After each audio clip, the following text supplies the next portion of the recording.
Hello नमस्कार. आपल्या सर्वांचं स्वागत आहे. कैलास राणा शिवचंद्र मौळी फणींद्र माता मुकुटी झळाळी कारुण्य सिंधू भवदुःखहारी तुझविन शंभो मज कोण तारी. आज श्रावणातील दुसरा सोमवार आहे. या दिवशी सकाळी लवकर उठून महादेवाचे ध्यान करून ओम नमः शिवाय या मंत्राचा जप करावा.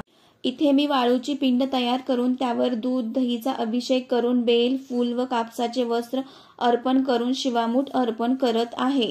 आजची शिवामूठ आहे तीळ. या दिवशी भगवान शंकरावर तीळ अर्पण करून तिळाकार केल्यास आपल्यावरील संकटे दूर होऊन सुख समृद्धी आणि कर्जमुक्त जीवनाकडे वाटचाल होते. यानंतर गणपतीची शंकराची व दुर्गादेवीची आरती करून शिवलीलामृत 11वा अध्याय वाचून मी पूजा पूर्ण केली. तसेच शंकराला दूध दही प्रिय असल्यामुळे आजच्या दिवशी दही आणि लोणी वेगळे करू नये. ऐकूयात सोमवारची शिवामुठीची कहाणी. एका शिवामुठीची तुमची कहाणी. 8 पाट नगर होतं. तिथं एक राजा राज्य करीत होता. या राजाला 4 सुना होत्या. 3 आवडत्या होत्या, 1 नावडती होती.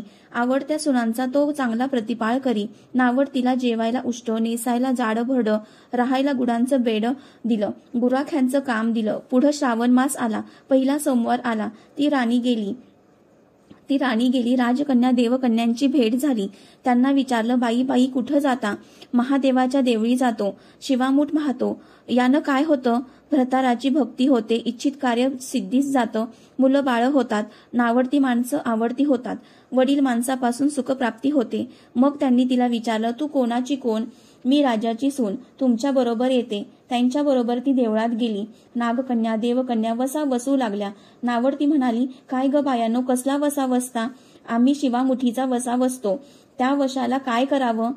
मूठ चिमूठ तांदूळ घ्यावे, शिवराई सुपारी घ्यावी, गंध फूल घ्यावं, बेलाचं 2 पान घ्यावीत, मनोभावे पूजा करावी, हाती तांदूळ घ्यावे आणि तोंडानं शिवा शिवा महादेवा, माझी शिवामूठ ईश्वरा देवा, सासू सासऱ्या दिरा भावा ननंदा जावा, भ्रतारा नावडती आहे ती आवडती कर रे देवा, असं म्हणून तांदूळ वाहावेत. संध्याकाळपर्यंत उपास करावा. उष्टमाष्ट खाऊ नये, दिवसा निजू नये. उपास नाही निभावला तर दूध प्यावं. संध्याकाळी अंघोळ करावी, देवाला बेल व्हावा आणि मुकाट्यानं जेवण करावं. हा वसा 5 वर्ष करावा. पहिल्या सोमवारी तांदूळ, दुसऱ्यास तीळ, तिसऱ्यास मूग, चौथ्यास जव आणि 5वा आला तर सातू शिवामुठीकरिता घेत जावे. पहिल्या सोमवारी सर्व साहित्य नागकन्या देवकन्यांनी दिलं आणि दुसऱ्या सोमवारी तिला घरून आणायला सांगितलं. त्या दिवशी तिनं मनोभावे पूजा केली.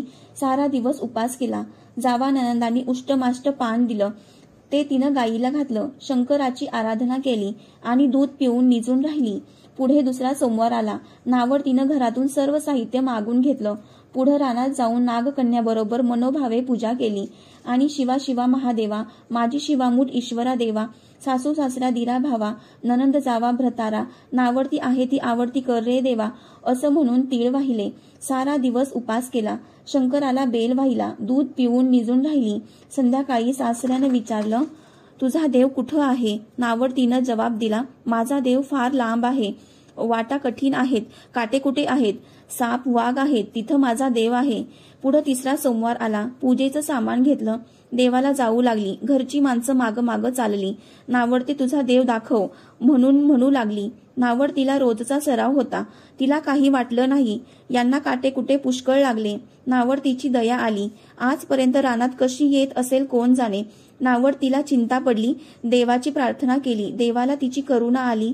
नागकन्या देवकन्या यासह वर्तमान देऊळ सुवर्णांचे झाले. रत्नजडिताचे खांब झाले. हंड्या झुंबर लागली. स्वयंभू महादेवाची पिंडी झाली. सगळ्यांनी देवाचं दर्शन घेतलं. नावडती पूजा करू लागली. गंध फूल वाहू लागली. नंतर मूग घेऊन शिवा शिवा महादेवा, माझी शिवामूठ ईश्वरा देवा, सासू सासरा दिरा जावा ननंदा जावा, भ्रतारा नावडती आहे ती आवडती कर रे देवा, असं म्हणून शिवाला वाहिले. राजाला मोठा आनंद झाला. नावडतीवर प्रेम वाढलं. दागिने ल्यायला दिले. खुंटीवर पागोटं ठेवून तळ पाहायला गेला. नावडतीची पूजा झाली. पूजा झाल्यावर सगळी माणसं बाहेर आली. इकडं देऊळ अदृश्य झालं. राजा परत आला. माझं पागोटं देवळी राहिलं. देवळाकडे आणायला गेला तो तिथं एक लहान देऊळ आहे. तिथं एक पिंडी आहे.